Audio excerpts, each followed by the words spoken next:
السلام علیکم ورحمۃ اللہ وبرکاتہ۔ مکی ٹی وی چینل پر خوش آمدید، اہلاً وسہلاً ومرحبا بکم فی قناتی مکی ٹی وی اینڈ ویلکم۔ آج کی ویڈیو میں بات ہوگی، گزشتہ ویڈیو میں کولش عثمان کی آنے والی قسط کے حوالے سے بات چیت کی گئی تھی، مگر چند موضوعات رہ گئے تھے، تو چلیے بات کر لیتے ہیں کولش عثمان کی اور رہ جانے والے موضوعات کی۔ کولش عثمان کے بارے میں آئی ہے ایک بہت بڑی اور شاندار بریکنگ نیوز۔ جانیے گا کہ یہ خبر کس کردار کے حوالے سے ہے، اناگول پر حملے کا انجام کیا ہوگا، اولوف کا کیا ہوگا، نائمان کے پاس سونا کہاں سے آیا ہے اور اسمہان کے ساتھ وہ کیوں موجود ہے، بائندر سردار پھر سے غداری کرنے جا رہا ہے، یہ غداری کیا ہوگی اور کیسے ہوگی، اس کے علاوہ بات ہوگی گزشتہ قسط کی ریٹنگ کے حوالے سے۔ تو چلیے تفصیل سے بات کر لیتے ہیں، مگر تفصیلات سے قبل مکی ٹی وی آپ سے درخواست کرتا ہے کہ اگر آپ ہمارے چینل پر نئے ہیں اور آپ نے اب تک ہمارے چینل کو سبسکرائب نہیں کیا تو ہماری درخواست ہے کہ ابھی کر لیجئے، ساتھ ہی ساتھ بیل آئیکن بھی ضرور پریس کر لیجئے تاکہ آپ کی رسائی مکی ٹی وی کی ہر ویڈیو تک آسانی سے رہے۔ گزشتہ قسط کافی بہترین رہی، عثمان غازی کی جانب سے ذہانت سے بھرپور منصوبے دیکھنے کو ملے، جبکہ منگولوں پر بھی کاری ضرب لگائی گئی اور نائمان کو تو اعلیٰ انداز میں بیوقوف بنایا گیا۔ نقلی سونے کا منصوبہ بھی کامیاب رہا اور اب آنے والی قسط میں اس کا ری ایکشن یا رد عمل بھی دیکھنے کو ملے گا۔ آنے والی قسط میں نائمان کو منگول چھاونی پر بھی حملے کی خبر ملے گی اور تبھی نائمان کہے گا کہ اب میں عثمان سے اس کا بہترین مقام چھینوں گا۔ اس منظر میں نائمان کے آس پاس سونے سے بھرے صندوق اور پس منظر میں اسمہان سلطان کھڑی ہوئی نظر آ رہی ہے، یقیناً آس پاس بائندر سردار بھی ضرور موجود رہا ہوگا۔ اس منظر کے بارے میں ہمارا خیال ہے کہ اسمہان سلطان ایک بار پھر ڈر کے مارے نائمان کی منت سماجت کرنے آئی ہوگی اور اپنے مفادات کی خاطر اس سے سلوک کرتی ہوئی بھی نظر آئے گی، جبکہ نائمان کے سامنے پڑا یہ سونا یقیناً اسمہان سلطان کونیا سے اپنے ساتھ لائی ہوگی سلو اور ٹیکس کی ضمانت کے طور پر۔ ممکن ہے کہ نائمان اور اسمہان کے درمیان سلو ہو جائے، اور اگر ایسا ہی ہوتا ہے تو اب یہ دونوں مل کر عثمان غازی کے خلاف شاندار قسم کی منصوبہ بندی کرتے ہوئے نظر آئیں گے۔ یہاں مزیدار بات یہ ہے کہ ان تینوں یعنی اسمہان سلطان، نائمان اور بائندر سردار، ان تینوں کو ہی عثمان غازی سے پرخاش ہے اور اب یہ لوگ بدلہ چاہتے ہیں۔ اسمہان سلطان کو اس بات کا دکھ ہے کہ عثمان غازی نے اسے ہوا میں اڑا کر رکھ دیا ہے، جبکہ اس کی عزت اور اس کی جو ایک اچھا مقام تھا، بلند و بالا مقام تھا، وہ بھی خاک میں ملا دیا ہے۔ نائمان کے لیے عثمان غازی کے ہاتھوں بیوقوف بننے کا دکھ کیا کم تھا کہ اب اس کی چھاونی بھی تباہ ہو چکی ہے اور سپاہیوں کی بھی ایک بہت بڑی تعداد تلوار کے گھاٹ اتار دی گئی ہے۔ تیسرا اور سب سے زیادہ بیچارہ کردار، مظلوم کردار یا جس پر رحم آنا چاہیے ہے، وہ کردار بائندر کا ہے۔ پہلے عثمان غازی نے عین موقع پر اس کی شادی کے رنگ میں بھنگ ڈال دیا، آگ تیمور راستے کی رکاوٹ بن گیا۔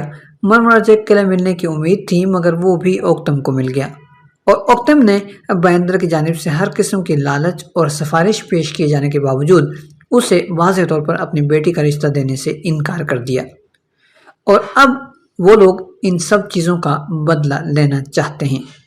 لہٰذا یہ تینوں مل کر عثمان غازی کے خلاف شاندار قسم کی چال چلنے کی کوشش کرتے ہوئے نظر آئیں گے۔ اس شاندار قسم کی چال کے طور پر مرمرہ جیک قلعے پر قبضے کا فیصلہ ہوگا۔ نائمان کی فوج کو قلعے کے اندر داخل کروانے کی ذمہ داری بائندر اپنے سر لے گا، اور مرمرہ جیک پر قبضے کا مشورہ یقیناً اسمہان سلطان کا رہا ہوگا، کیونکہ وہ جانتی ہے کہ عثمان غازی اس قلعے کو چھاونی بنا کر مزید فتوحات حاصل کرنا چاہتا ہے۔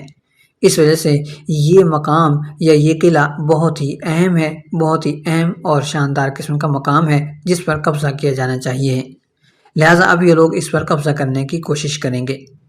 یوں مرمرہ جیک پر حملہ ہوگا، مرمرہ جیک پر یقیناً قبضہ بھی ہو جائے گا، اور اس حملے کے نتیجے میں اوکتم سردار کی شہادت بھی ہو جائے گی، اور ممکن ہے کہ یہ کام بائندر سردار ہی کے سر انجام ہو۔ یوں اس کی غداری واضح ہو جائے گی اور وہ بھی اپنے انجام کے قریب ترین ہوتا چلا جائے گا۔ ویسے ہونا یہ چاہیے ہے کہ اوکتم سردار کی شہادت کے بدلے منگولوں کا حملہ ناکام ہو جانا چاہیے، کیونکہ منگولوں کے حملے کے وقت تمام سپاہی جنگ کے لیے تیار کھڑے ہوئے نظر آ رہے ہیں، لہٰذا اچھا خاصا مقابلہ ہونا چاہیے۔ مگر اس بارے میں آخری فیصلہ تو کہانی کار کا ہی ہوگا، تو دیکھتے ہیں کہ یہ کیا فیصلہ ہوتا ہے۔ مگر اس کے ساتھ ساتھ آپ اپنے ذہن کے گھوڑے دوڑائیے اور اس حوالے سے کمنٹس میں ہمیں بتائیے کہ آپ کے خیال میں اس حملے کا انجام کیا ہوگا، اور اوکتم سردار کی شہادت کے بدلے کے طور پر کیا یہ منگولوں کا حملہ ناکام ہو جائے گا یا نہیں ہوگا۔ آنے والی قسط میں صرف اوکتم سردار کا ہی قصہ تمام نہیں ہوگا، بلکہ مزید اہم کرداروں کا بھی خاتمہ ہونے جا رہا ہے۔ ان اہم کرداروں میں سے ایک کردار تو فریق کا ہے، جسے بینگی خاتون پھنسا کر یعنی شہر لائیں گی اور پھر وہاں بالا اس کا کام تمام کر دے گی۔ مگر جس تیسرے کردار کا خاتمہ ہونے جا رہا ہے وہ نہایت ہی اہم ہے، اور اس کردار کے خاتمے کے حوالے سے خبر لیک ہو کر کوروش کے سیٹ سے نکل کر بریکنگ نیوز بن چکی ہے۔ آپ کے خیال میں یہ کردار کون سا ہو سکتا ہے؟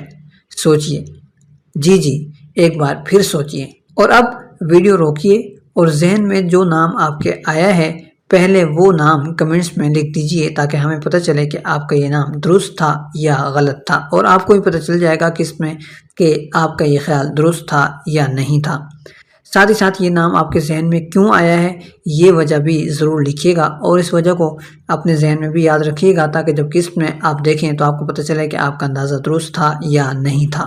چلیے اب ہم آپ کو اس کردار کے بارے میں بتاتے ہیں۔ جی ہاں، یہ کردار ہے اولوف کا، اگلی قسط میں جس کا خاتمہ ہونے جا رہا ہے۔ یقیناً آنے والی قسط میں اناگول فتح ہونے جا رہا ہے۔ اس فتح کے لیے کافی سارے منصوبے تیار کیے جائیں گے۔ عثمان غازی، تیمور اور اوکتم سردار فوج تیار کریں گے، جبکہ ترگت اور کنور الپ جو کہ عثمان غازی کے ساتھ پہلے ٹریلر میں حملے سے قبل والی عثمان غازی کی تقریر کے وقت نظر نہیں آ رہے، یقیناً یہ لوگ خفیہ طور پر چھپ چھپا کر قلعے میں داخل ہونے میں کامیاب ہو جائیں گے، پھر چاہے یہ داخل ہونا کسی سرنگ کے ذریعے ہو یا پھر ہمیشہ کی طرح سامان سے بھری گاڑی میں چھپ چھپا کر۔ دونوں صورتوں میں اولگن اور جیرکتائی کی مدد شامل رہی ہوگی۔ یوں یہ لوگ باہر سے حملہ کرنے والوں کے لیے اندر سے راستہ پیدا کریں گے اور آسانیاں فراہم کریں گے، جتنی آسانیاں یہ لوگ فراہم کر سکیں گے۔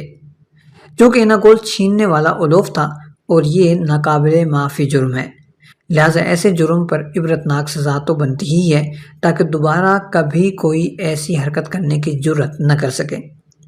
اس لیے ہمیں یقین ہے کہ لیک ہونے والی یہ خبر درست ہوگی اور اس فتح کے بعد اولوف کا سر دھڑ سے جدا کر دیا جائے گا۔ اور اب بات ہو جائے گزشتہ قسط کی ریٹنگ کی۔ گزشتہ قسط کافی شاندار رہی تھی۔ کسی بھی قسط کو بہتر بنانے والے تمام قسم کے واقعات اس قسط میں موجود تھے۔ محبت، الفت اور چاہت کے ساتھ ساتھ جذبات سے بھرپور مناظر بھی تھے۔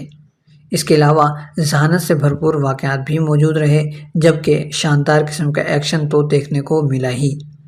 دشمنوں نے ایک دوسرے کو نیچے دکھانے کی بھی بھرپور کوشش کی، جبکہ خواتین والا حصہ یا خواتین والا پورشن بھی بھرپور رہا، یعنی قسط ہر لحاظ سے بہترین رہی، جبکہ قسط کی ریٹنگ 9 کے آس پاس رہی ہے، یعنی گزشتہ قسط کے مقابلے میں اس قسط کی ریٹنگ نیچے آئی ہے۔ بدھ کے دن تو کوروش عثمان ہمیشہ ہی پہلے نمبر پر رہتا ہے، اگرچہ اس دن بھی کوروش عثمان کو بہترین مقابلے کا سامنا ہوتا ہے، کافی سخت مقابلہ ہوتا ہے اور بڑے بڑے پروجیکٹس سے مقابلہ ہوتا ہے، پھر بھی کوروش عثمان ہمیشہ ہی پہلے نمبر پر رہتا ہے۔ جبکہ ہفتے کے لحاظ سے فی الحال کچھ کہنا مشکل ہے کہ یہ کس نمبر پر رہے گی، اس بارے میں پیر کے دن پتہ چلے گا، اور ہم آپ کو بدھ کے دن والی ویڈیو میں اس بارے میں بتائیں گے کہ کوروش عثمان کی گزشتہ یعنی شاندار قسم کی قسط کس نمبر پر رہی ہے۔ ہم امید کرتے ہیں کہ ویڈیو آپ کے معیار پر پوری اتری ہوگی۔ آپ ویڈیو کے حوالے سے کمنٹس کیجئے، اپنی رائے کا کھل کر اظہار کیجئے۔ یاد رکھیے، الفاظ آپ کی شخصیت کی پہچان ہوتے ہیں، لہٰذا مہذب اور خوبصورت الفاظ کا استعمال کیجئے۔ ویڈیو پسند آئی ہو تو لائک کرنا مت بھولیے گا، ساتھ ہی ساتھ ہمیں دیجیے اجازت۔ ملتے ہیں بہت جلد ایک نئی ویڈیو کے ساتھ۔ والسلام علیکم ورحمۃ اللہ وبرکاتہ۔